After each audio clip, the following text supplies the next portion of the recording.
mu bintu ebimu era bye by'abaana ba ghetto bye bakola tukwebaza okuba nti obirambuddeko n'olaba nti abaana ba ghetto bakola emirimu gyabwe tebalinga bulijjo bwe bagamba nti abaana ba ghetto tebasobola kukola. Kye tukusaba kutwongera kasente mu baana ba ghetto. Enamba tuyina nnene esobola ofuna kubanga ye Jeno Damulira ne Meja Kuteesa bakoze ogwabwe ne tugulaba nga gutuukiridde. Banange bameni baali batukwata nnyo ng'amakomera gaafuuka amakomera ekyali tekyetaagisa kuba tetwayina bantu baali batutegeera. President, tukusaba mu mbeera emu oba endala oyongere okutwongeramu ku maanyi. Twagala ogenda ekyankwanzi twakugamba bano abaana tebalina yadde obuzibu. Ne bwe tugendako ekyankwanzi eyo wakitusuubiza mindset eyongera okyuka ne tulabanga obumenyi bw'amateeka wamu n'okuyingiza mu byenfuna byeyongera okukola ki okugaziwamu. Ntwala omukisa guno okukwebaza olw'okuteerawo structure n'otukwasa abakulembeze abalungi omuli Major General Damulira, Major Kuteesa n'Afande Achwamu Enoch batukoze bulungi.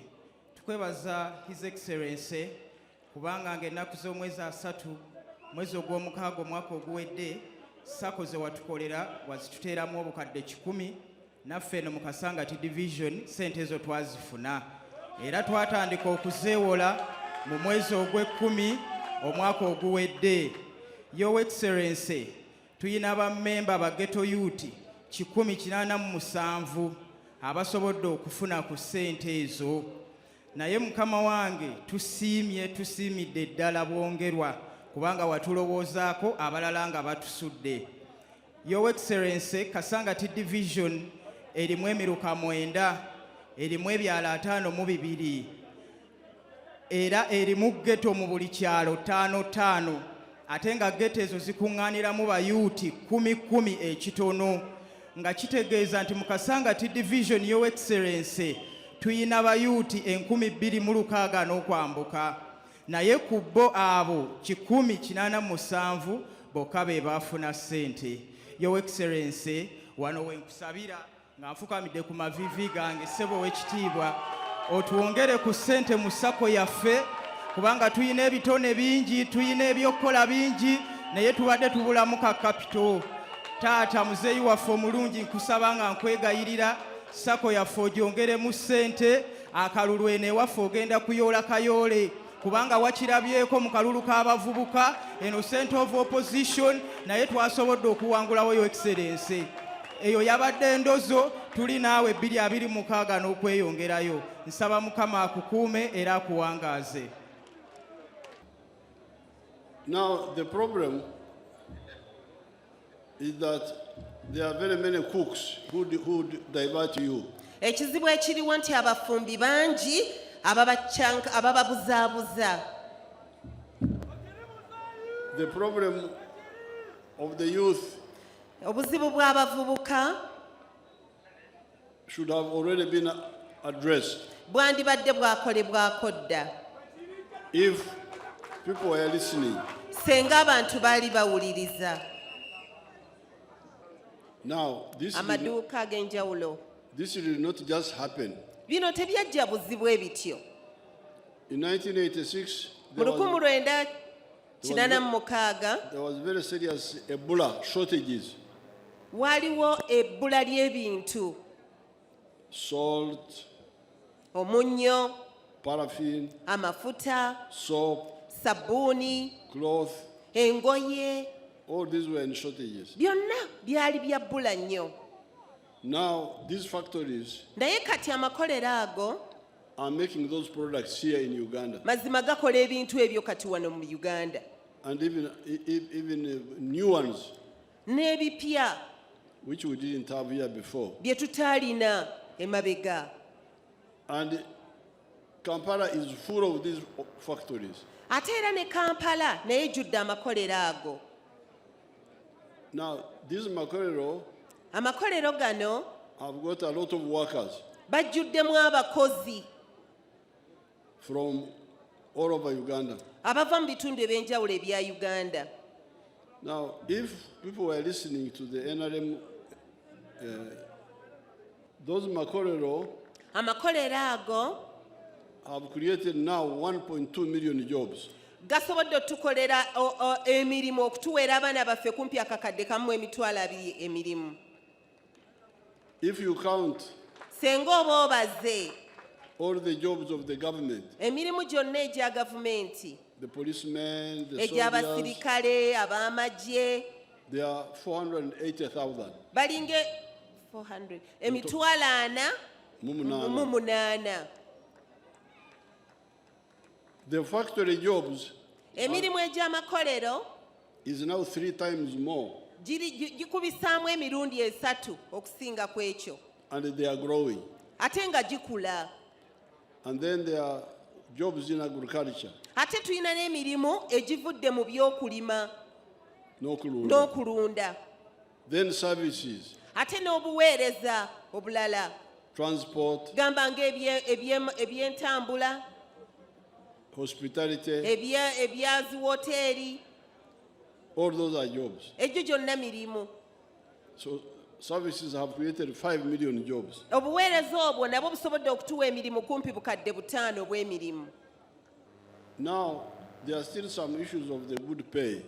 Waliwo ensonga ezikyaliwo ez'okusasulwa okulungi In those factories, mu factories ezo oba mu makolero ago, but we shall handle it naye ekyo tujja kikwatako because the factory people are not sometimes well paid.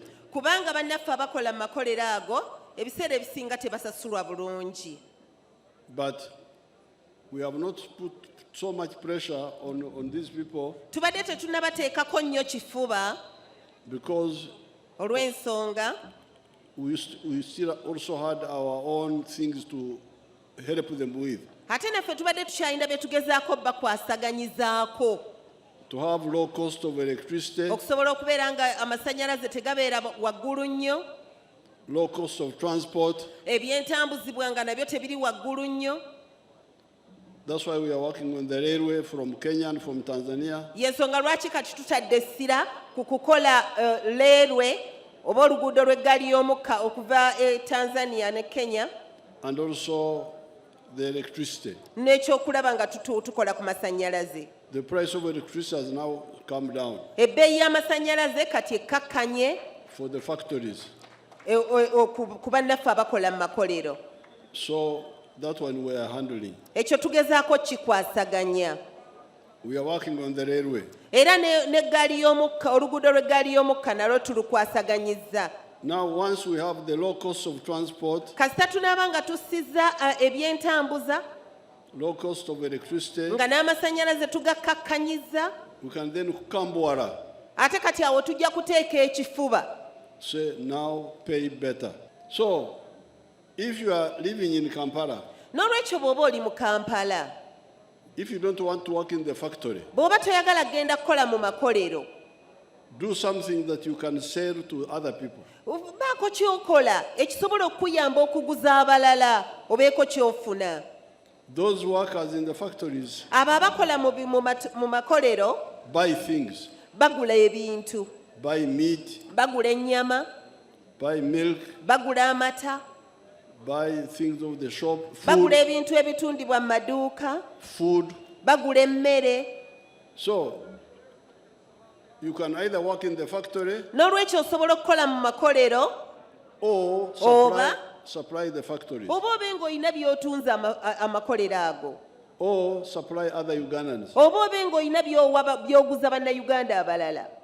That's why Y'ensonga lwaki we have been sending you money all these years tubadde tugezaako okubaweereza ssente emyaka gino gyonna, and tell you that you people n'okubategeeza nti bantu baffe, do not kugumarira, do not be diverted by what they call tarmac roads and so on. muleme okubuzaabuzibwa nga muyimbirira ekyenguudo ez'ettaka ne Zoka. zo ne muyimbirira ekyo kyokka. Because the tarmac road may be there, Oluguudo luyinza okubaawo, that is in the category of development, eyo nkulaakulana ya luguudo, which is for all of us. ate nga kiyamba ffe ffenna. The road to Kasangati is well done here, Oluguudo kati ng'olw'ekasangati lugezezzaako okukolebwa obulungi all the way to Mukono side. okutuukira ddala e Mukono. We even did it to Wamunanika. Tulukoze ne paka Baamunaanika. Now we are working on the one of Matuga. Kati mulaba tuli mu kukola lw'e Matugga. I passed there today. Mpiseemu olwaleero. Matuga, Wakiso, Matugga Wakiso, Buloba. paka lugenda paka e Buloba. But the third word you should never forget Naye ekigambo ekyokusatu kye muba temwerabira is Obugaga, kyekyo is wealth. ekyo eky'obugagga. The Obugaga wealth is personal. Obugagga bubwo ng'omuntu, Yours as an individual, gwe ng'omuntu, as a family, nga famire yo or a company. oba ne kampuni yo. It is yours. Bibyo gwe. So poverty is also yours. N'olwekyo n'obwavu nabwo bubwo gwe nga gwe. Obwavu bwo si bwange. Oyinza kubeera omwavu gwe n'obeera omugagga. Kaakati gwe nze buginza okubeera omwavu nga gw'oli mugagga. Ate so nga tuli mu kitundu kyekimu. So ng'ate tuli mu kitundu kyekimu. So that's why we say, abazzukulu, don't kugumaara. Kati kyenva mbagamba nti abazzukulu muleme kuwubisibwa. Use the peace, Mukozese emirembe, use the enkulaakulana mukozese enkulaakulana, to create wealth tusobole okufuba okulaba nga tuteekawo obugagga. for yourselves. Naddala gye muli mmwe ng'abantu. How? Mututya.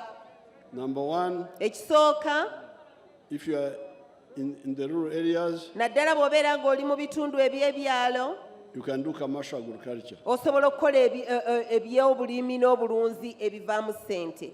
Like Rose, the one I visited now. Nga mwami Luze gwe nva okulaba. He has got pigs, Ayina embizzi astagafurayi. he has got poultry, Ayina enkoko, he has got coffee, ayina emmwanyi, and he is now also going to have cows. ate kati alina n'ente. Or you can own a small factory Oba osobola okubeera n'ekkolero ettono, or artisan, ebyemikono.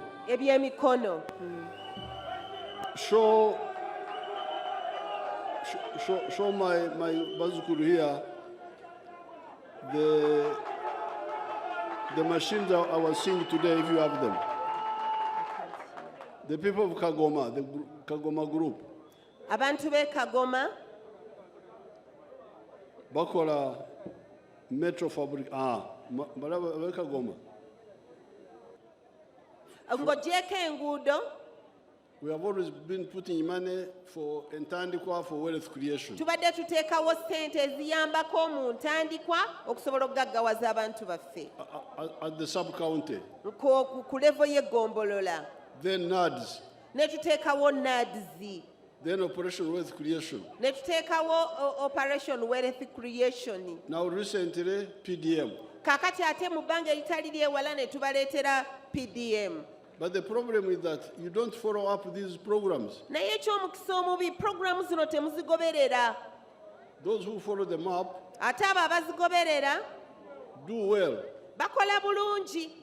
So therefore, N'olwekyo, because darkness is coming, olw'okuba nti obudde butandise okukunira, what is that we want you to get out of poverty. twagala muve mu bwavu. And we are sending money per parish. Tuweereza ssente buli muluka. We are sending money for every constituency of Emyoga. Tuweereza ssente buli constituency ez'Emyoga. And with Kampala, Naye nga yo Kampala, we are adding this money for the ghetto. Tugasseeko ne ssente za ghetto. And what your chairman said, what your chairperson said, Nga ssentebe wammwe bwe yagambye, you say you have given 187. Tebalondora, esente nezijja ne bazibbira mu kkubo, tebafaayo. Kati abo mulonda baaki?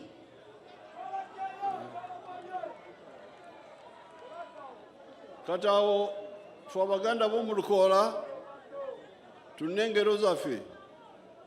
Waliwo olugero olugamba nti omuggo oguli ku muliraano teggobango.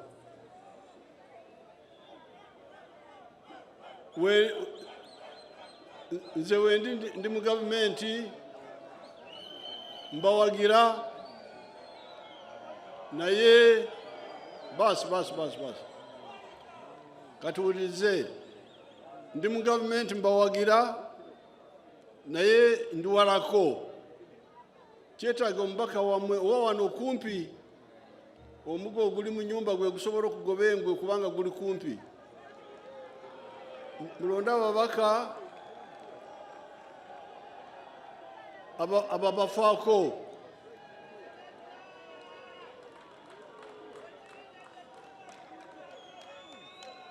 Kati ghetto zino okufuna ebizibu gwali musango gw'abantu okubawubya, kubanga mumaze emyaka nga 30 muli ba opposition. Sebagala, simanyi baani, Sebaana Kizito, mubeera mwabo, kati muleese Bobi Wine. Abo bonna tebabafaako. N'olwekyo njagala okubasaba nti ku luno mwenunule, mununule ekitundu kyammwe, mufune obukulembeze obubafaako. Abalabye omusana.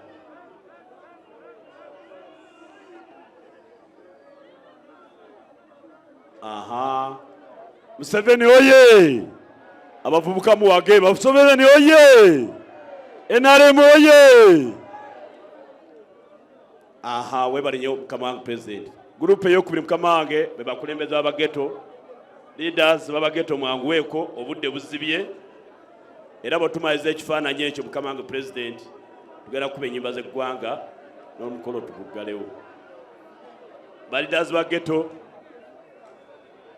Mukama wange akutegeeza nti abakulembeze abavubuka, abakulembeze Henry Luzinda olwaleero bava kulonda era bantegeeza bawangudde ebitundu 8 ku 10. Youth ghettos executive mudduke mugende wali mufune ekifaananyi muzeeyi.